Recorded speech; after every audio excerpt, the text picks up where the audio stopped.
Gonna be a little chat and chew, okay, guys? All right, I'm taking my lunch. It's after 2. I'm hungry. All right.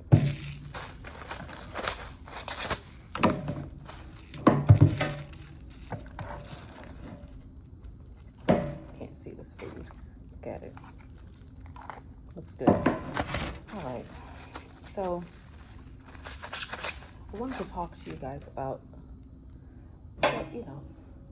just a little bit about what I'm going through mentally as I'm going back to ketovore, low carb eating. Not quite carnivore yet, as you can see with the tomatoes. I have some onions in here. I thought I asked for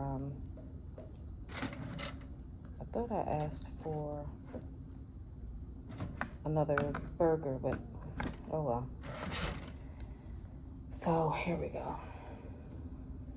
Let's put a little mustard on here.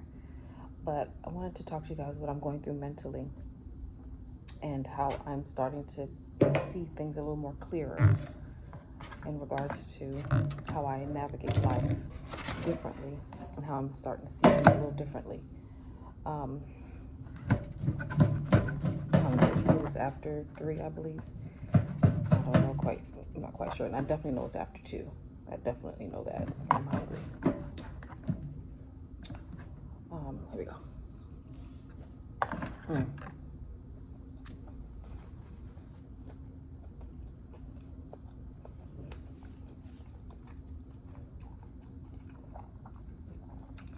It's good. Yeah, it's good. Cut myself earlier today.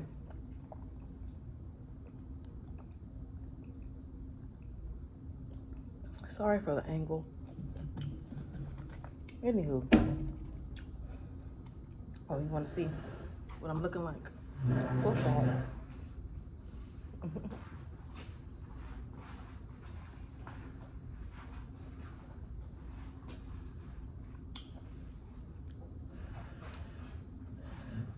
But I'm getting there, slowly but surely.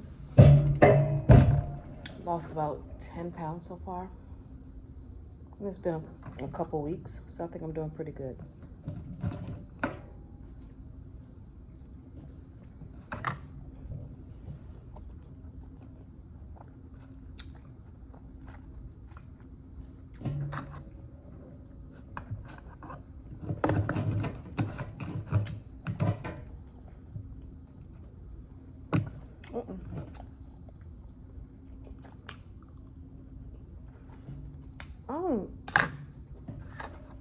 I don't know why they put the onions at the bottom in the bowl. Why don't you just pile everything on top of the burger? Just because I asked for no bun doesn't mean you lose your daggone common sense. Use your mind, folks. Use your brain. And I think they skimped on my patty. I really do. I'm going to get a refund for that. Anywho.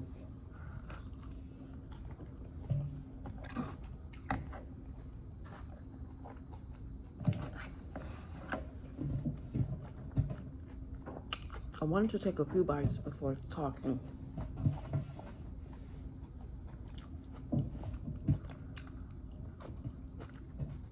Bear with me, please. A little more mustard. I'm trying to wean myself off of the mayo because it's full of, seed oil. And I think it might have soybean oil in it too. I'm not quite sure, but I'm trying to wean myself. I just want to eat animal. Things that come from the animal and things that grow above the land, above ground.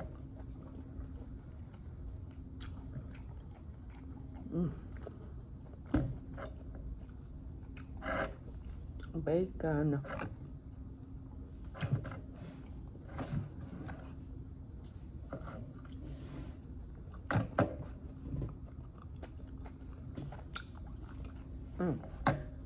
Good. Really good.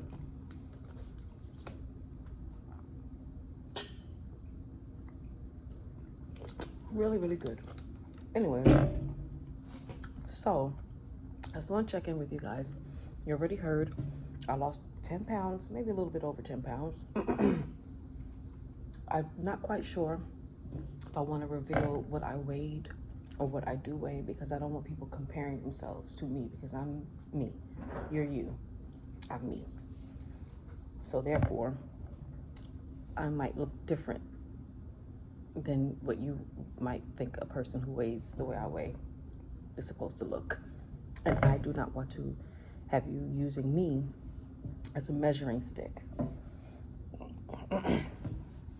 for how you're supposed to look.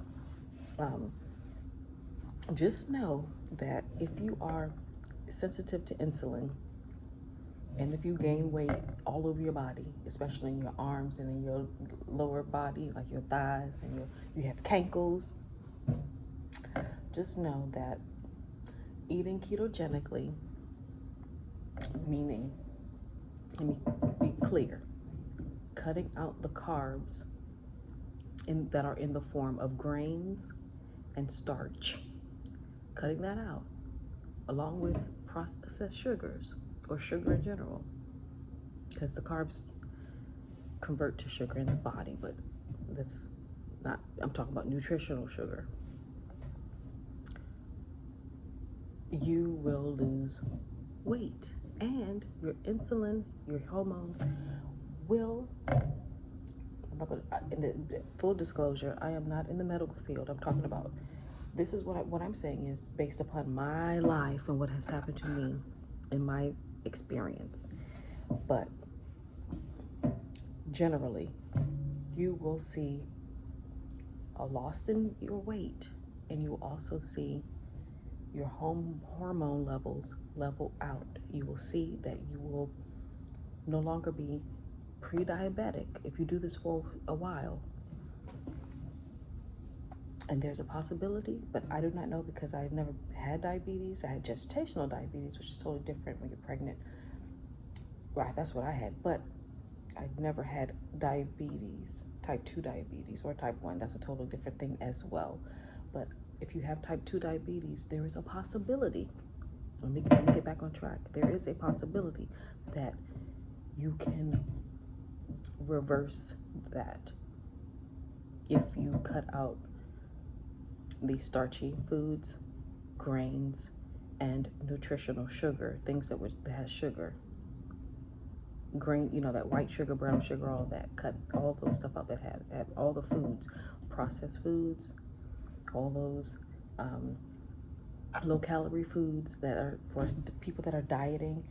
They say, it's low calorie, but it's chock full of sugar. Cut all that out, okay?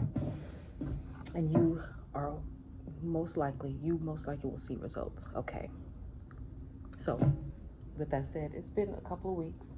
I lost 10 pounds, maybe a little bit more. That's good.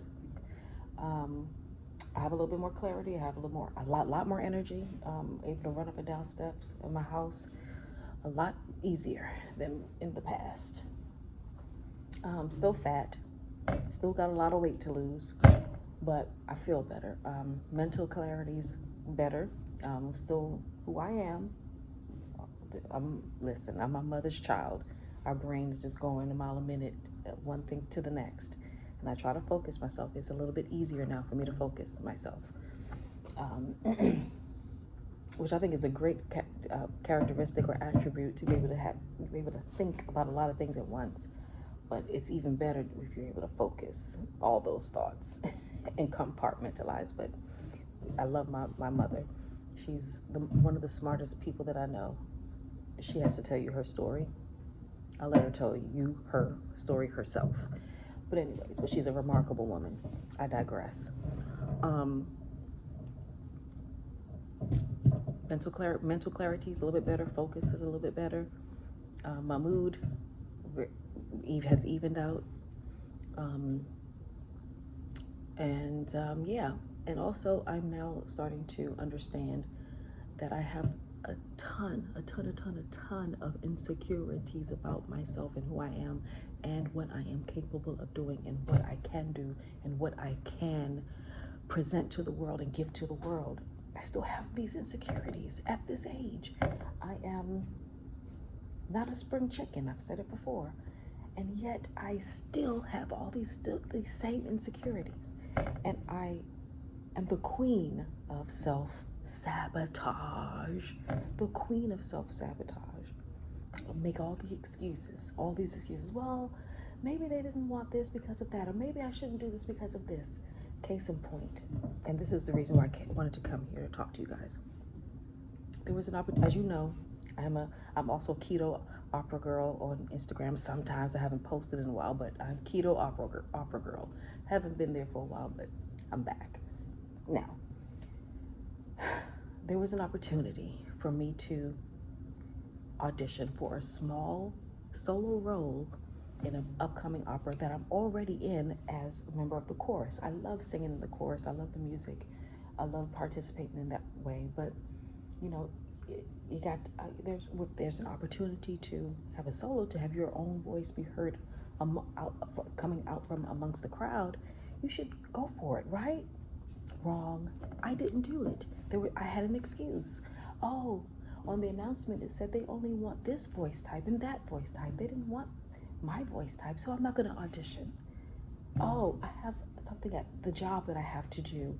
I have to be there, to support this and that meeting. Oh, I'm not ready. I haven't had an opportunity to really go over my arias that I need to prepare for this, for the audition show. No, I shouldn't do it.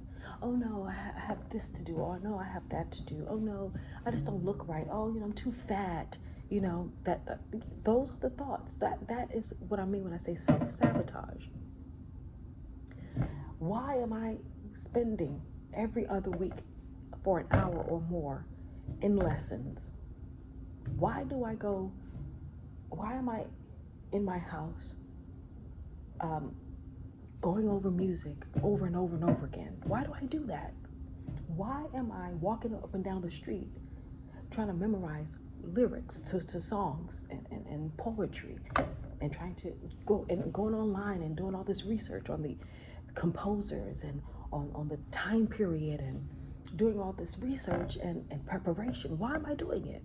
And I just let opportunities pass me by, left and right. Why do I do it? Self-sabotage. Not feeling that I can do anything right. Not feeling like I am worthy of the spotlight. Not feeling like I'm ready for the spotlight. Not wanting to be pushed in a particular position where there's a lot of pressure and I have to be on. And then there's the behind the scenes pressure of having to, kind of make these connections and, get these sponsors and all these different, whatever it takes to kind of keep the audience going. Because of course, as you know, opera is pretty, like, it's an older person's type of thing, and the audience is getting older. And don't get me wrong, I love the audience. I love it because they have so much enthusiasm and love, and when they come to see the shows, they give so much great energy.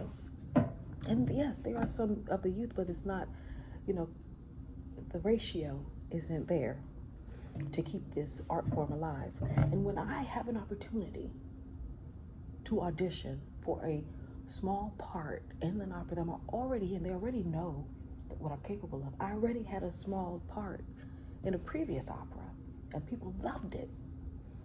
Why am I self-sabotaging myself by not? Why did I self-sabotage myself and didn't go for it, regardless of what the voice part they were looking for? Who cares? At least they would have heard me and seen that I was interested in stepping out and being in a solo role. I don't know why I did it. I don't know why this is still, I'll rephrase, not why I did it. I don't know why this is still something that I battle with, but it is something I battle with. But now I'm going to face it head on. I'm going to face these insecurities head on. And thanks to my dear hubby, the music bringer, he really made me think. he really made me think about it. And I was I had a cathartic moment, emotion, overwhelmed with emotion. Not with him. I did it. It came over me when I was in transit to work on the train, and I was just thinking about, wow, you really you really screwed the pooch in that one, dear. You really did. And for what? For what? And now you're sitting around here sad and upset at other people because they're telling you that you should have done it. I should not be upset with them. I should be more upset with myself.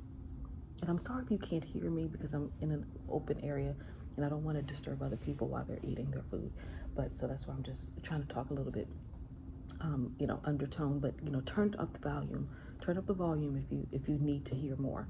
But yeah, but it just occurred to me, like, it didn't just occur to me. It's been there in the subconscious, but I'm going to have to really and truly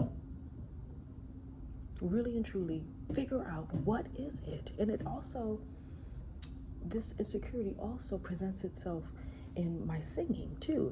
I'm very timid sometimes in the singing, especially reaching the high notes, because I'm thinking that's angelic and beautiful, because I've been told all my life, oh, you're such an angel, your name and it represents who you're, represents your personality and who you are.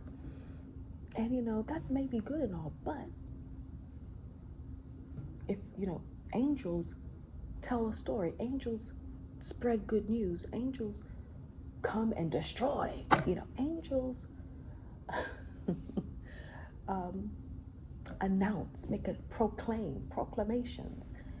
And that, I need to change the concept and the idea of who I am. I want to make a statement in this world to people who I encounter with my music, with my voice. I want people to feel things, feel love, feel sorrow, feel grief, feel hate. I want you to have an emotional experience whenever I perform. And how I'm going to do that when I don't even believe in myself? Anyways, I just wanted to kind of share that.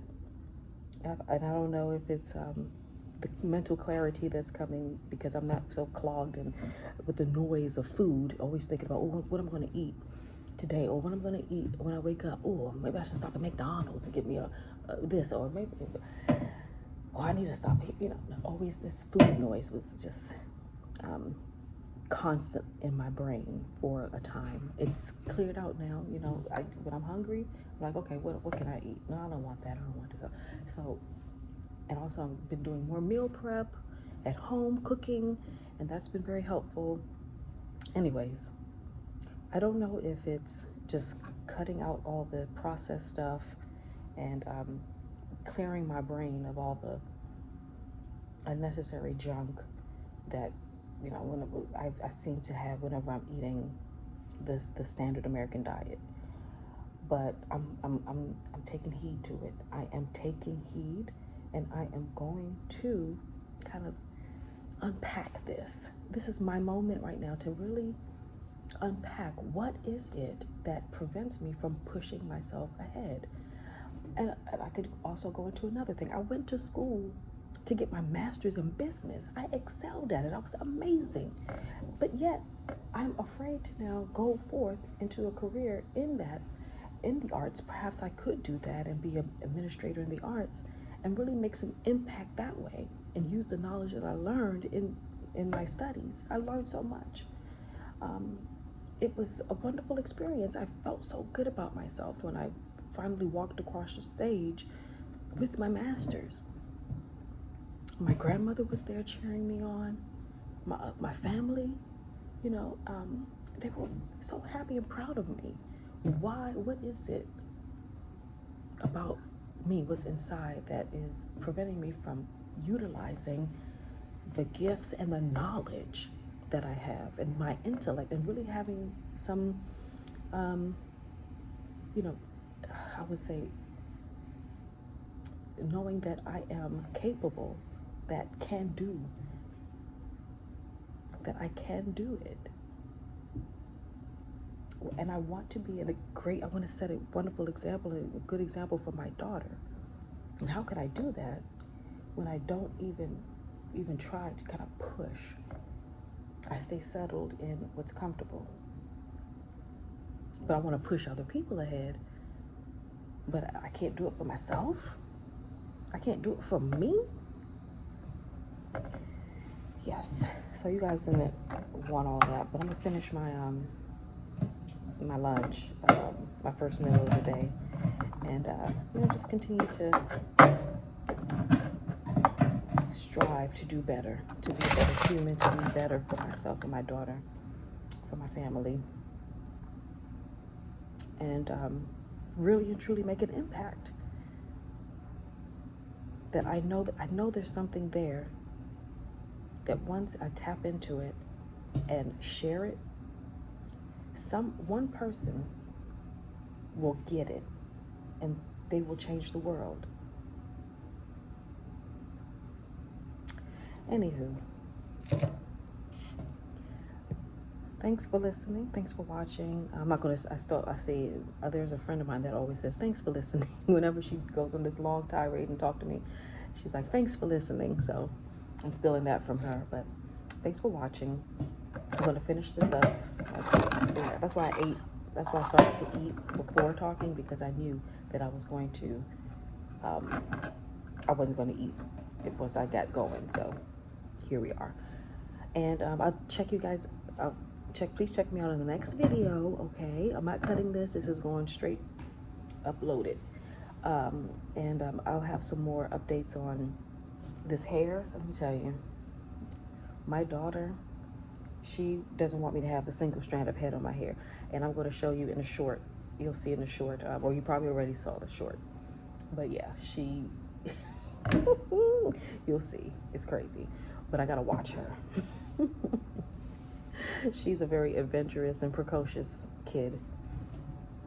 I love it. But anyways, I'll see you guys in the next video. Thanks for watching. Bye.